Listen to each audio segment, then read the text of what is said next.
Hello and welcome to CIO Leadership Live New Zealand. I'm your host, Kathy O'Sullivan, editor for CIO New Zealand. And my guest today is Lindsay Schwartz, Chief Enterprise Officer and Director at Vodafone New Zealand. Hello, Lindsay. How are you doing? Kia ora. Hi, I'm great. Thanks for having me. Great to have you and looking forward to our discussion today.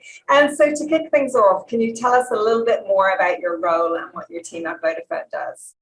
Yeah, absolutely. Thank you. So I look after what we think about as the B2B part of Vodafone. So we have our consumer side and our B2B side. So I look after our enterprise customers and our ICT portfolio. We have sales, commercial, product development, delivery and support. So all of the engagements around the services that we deliver to our amazing business customers here in New Zealand. Great, so quite a lot involved in that role and no doubt a lot of transformation. Transformation, it's thrown about as a word as if it's a given within organizations, but it is not something that's easy to do. So can you walk us through how that approach has taken shape in your own career? Yeah, absolutely. I think prior to Vodafone, I spent 13 years with Microsoft in Seattle, actually. And so transformation has been quite a part of the roles I've been in. At Microsoft, we had to move from selling Windows Server and SQL Server on-premise into selling Azure and cloud services. And actually, we're going through a similar transformation at Vodafone, selling your traditional telco services into shifting into ICT and adding those transformational services to help our customers. And so a lot of what we're doing is rebalancing how we have conversations with customers, how we engage with our customers, thinking about risk, balance of risk, but also helping our customers transform. So how can we take them to the cloud? How can we improve the services by going more digital with the end customers so they're not left behind and they're moved forward? I have this expression that I say, it used to be big ate small and now it's fast eat slow. And those large organizations who would win everything in market just because they were big, we've moved on from that. You've now got these born in the cloud, young startups that are really winning and taking market share because they're agile and they can adapt and they can transform as the market needs it to. And so that's what we want to help our customers do. Being nimble is so important these days, isn't it? Yeah. And so just walking back from that end point, that end product of transformation, what do you think are some key steps CIOs must take along the way? Is there ever a starting point to kick off a transformation journey? Yeah, it starts with culture and purpose. And so what is our culture as an organization? What do we stand for? And what's our purpose? If we think about that, it also starts with who you are, I believe, as an individual, being able to connect, be vulnerable, understand the challenges that you have, that your customer has, to enable you to have more conversations. And so once you understand your purpose then drives your culture and helps you know where you're going.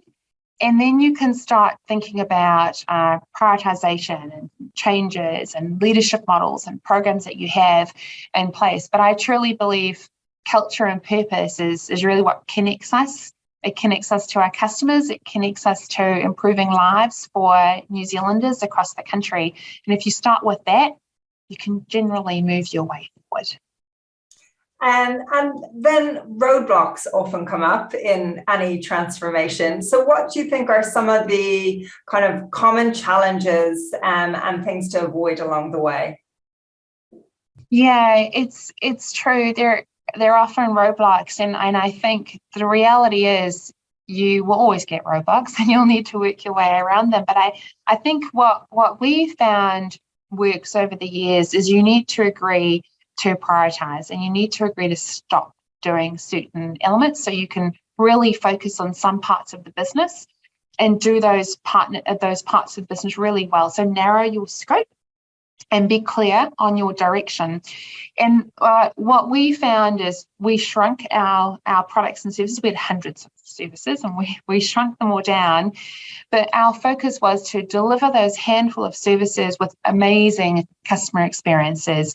So improve the quality of the service and the experience for your customer, and then listen.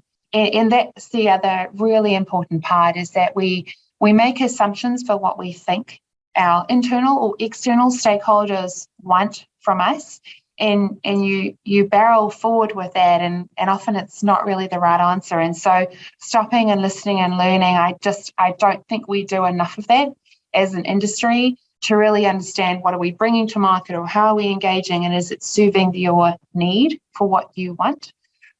I think the other part is to be quite strategic about your growth plan. So whether it's organic or inorganic growth, be clear on your strategy, hold tight to that strategy, and then think about and linked to that strategy is things like resourcing. We have a significant shortage of talent in country. How do we help bring talent up? Do we offshore? Do we onshore? But start with clarity of that strategy and that direction, and that will help you manage your scope and manage your way forward.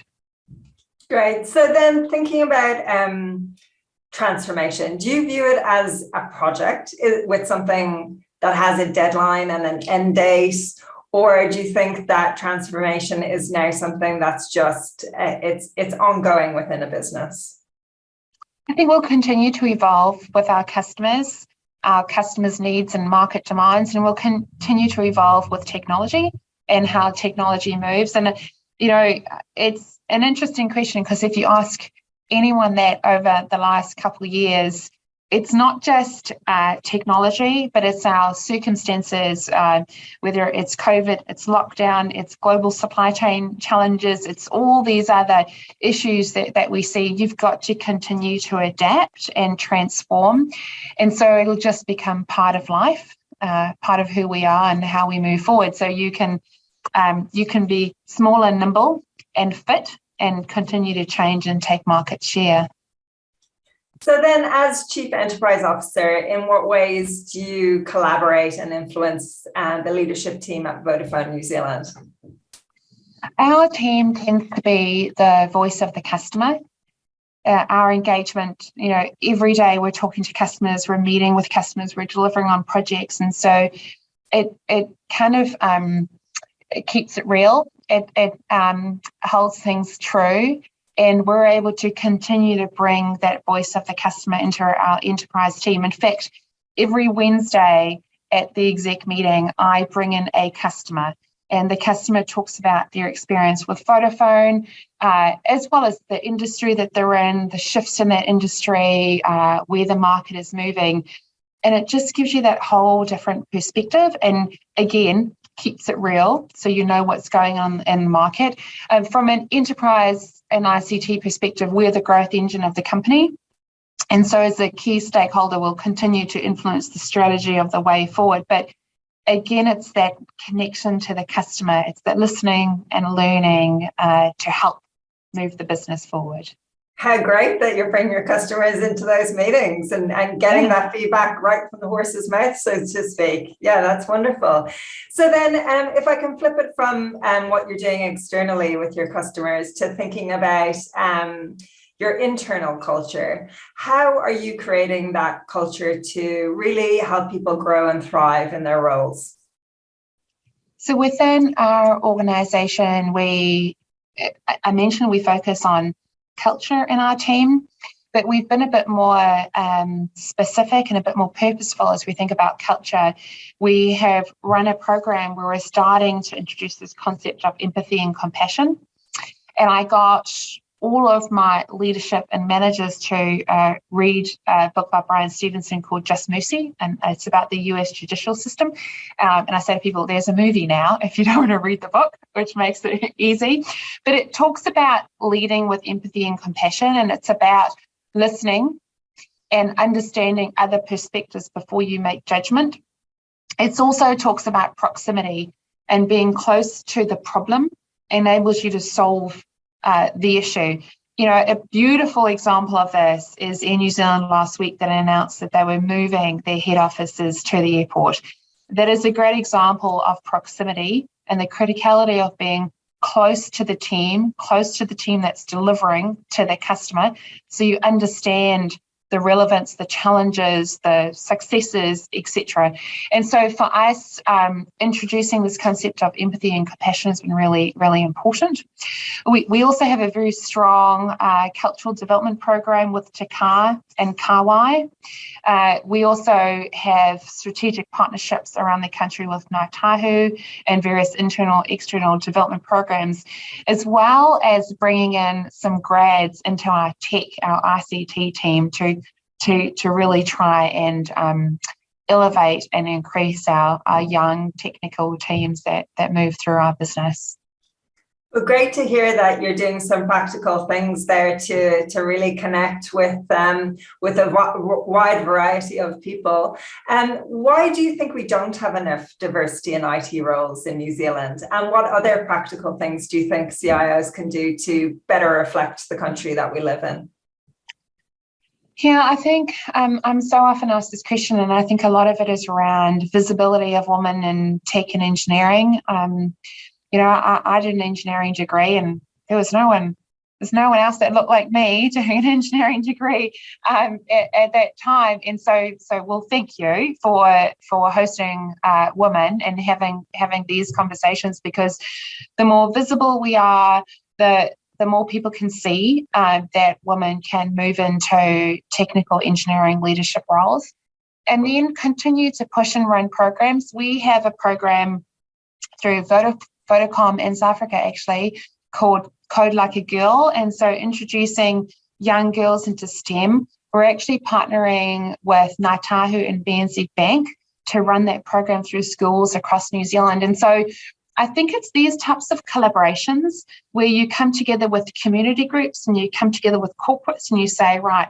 we're going to invest purposefully to make a difference, to help expose young girls into coding and the different types of STEM and tech roles that are available. And then I think the other part that's really important, and actually today we had a group of speakers of mums who've returned back from work because it was just Mother's Day, and we have an amazing She Leads Mana Wahine group at Vodafone, where we run a program to make sure that too many women drop out of the funnel as they either move up into more senior tech roles, or they go on maternity leave and then they choose not to return to the workforce. And so how do organisations such as ours create these flexible programs to make sure that we don't lose the women coming back? And so Vodafone's amazing. We have short weeks, we have shared jobs, we have lots of different flexibility to try and make sure that we're not losing our women who we've managed to get into these amazing roles, and then they do drop out. Significant number of women drop out. And so again, I think it's about a whole lot of us corporates coming together to make sure that we're running similar programs that really wrap our arms around women or different ethnic diverse groups, to make sure that we keep these individuals in STEM, engineering, and tech roles. And great to hear that you're partnering with others on it, because as you say, it's an industry problem. It's not necessarily a one company having to solve it all. So great that you are partnering with others on that. So then, reflecting on your own career, Lindsay, is there anything that stands out, any mistakes that you made that really shaped you as a leader that you've really learned from? Oh yeah, there's lots of mistakes that I've made through the journey. I think there's a couple. One, I would say, and it's probably on this diversity topic, is not speaking up when I saw bad behaviour, misogynistic behaviour, particularly when I was in deep engineering roles. And I think that comes with confidence over years, but I regret that. I think also not taking on some risky roles where I probably would have learnt a lot more and taken that leap than taking the safe journey, possibly. The other part, I think, early in my career moving up through leadership is learning how to move from a people manager to an exec. And it is a mind shift. And it took me a few years when I was at Microsoft to not just think about my business, not just think about Azure, but look across the leadership table and think about how we work together collectively to solve everyone's problem. And that's what you get when you're on an executive team. You're all leaning in and helping to solve each other's problems, and their challenges is just as much your challenge. But that is quite a mind shift from being a people leader into an executive. And I wish I had had that coaching earlier on to do that shift around how to think about it. So then what advice would you give someone who is aspiring to be an IT leader? I think definitely find an amazing mentor who can coach you, give you that feedback that I got and learnt from.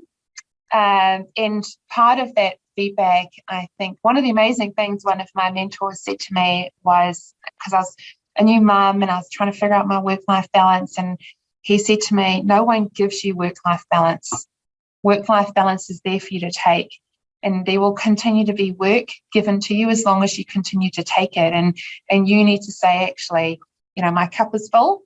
How can we prioritize everything that I've got? And that was amazing advice that I received. The other advice I received is that start to learn who your sponsors are, because you'll have sponsors that you know and you may not know. And your sponsors are your advocates who are out there saying, actually, go and talk to Kathy about that role or whatever it might be. And sponsors are people that you will engage with through your career, but start to learn who your sponsors are. And finally then, Lindsay, can you tell us what's important to you in the months ahead? I think we've just come into our new financial year. And so as we think about the priorities for us, it really is around our customer experience and delivering those magic moments for our customers around transformation, is getting some incredible products out to market and helping to stabilise Aotearoa through, as we've gone through this transition of COVID. I think it's our responsibility to make sure that we help stabilise businesses, stabilise communities, and improve connectivity across the country. 21% of our youth are not connected to digital tools. And so it's an absolute priority for us as an organisation to help reduce the digital divide. And so for us, that's something that we'll focus on as we move into the new year. Great, exciting times ahead. Lindsay Zwart, Chief Enterprise Officer at Vodafone New Zealand, thank you so much for your time today. My pleasure.